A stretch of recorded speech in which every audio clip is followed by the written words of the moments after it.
ning Herman Hreidarsson, nii et meeskonna kapten.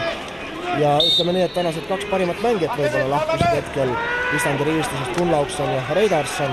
Nende asemel omakorda siis Helgi Viikma läheb väga hea olukord praegu lööb, aga lööb on nii hea, et sündis selle kohtumise esimene värav 75. mänguminutil ja väravautoriks on Kristen Viikmäe ja sellega lõi oma 8. värava Eesti koondise eest. Vahetusmees Kristen Viikmäe avas mänguskoori, nii et oleme näinud siis selle kohtumise esimest väravat ja väravautoriks on eestlane Kristen Viikmäe.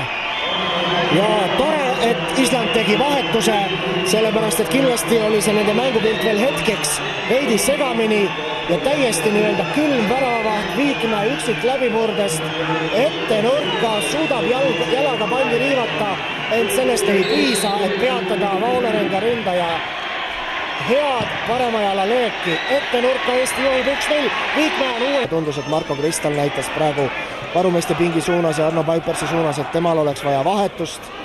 Tundub, et ka ta lonkab veidi ühte jalga vist. Reemilt nüüd kõrge sööt. Viikmäe jätkab peaga kohe vasakule äärele Saharovile. Ja söötel. Island on jõudnud siiski kaitsesse 5-6 mehega, Eestil vaid 3-4 meest. Suluseis ei ole Viikmäe. Viikmäe on uue sõidu. Andres Ooper kasvatas Eesti meeskonna eduseisu 2 väravale. Andres Ooper tegi 2-0 ja see on Ooperile 21. värav Eesti koondise eest. Nii et meie tähtründaja 25-aastane Andres Ooper avas ka oma mänguskoori selles mängus. Kahju, et näeme seda kordusest isegi veel kaugemalt oleks võinud näha.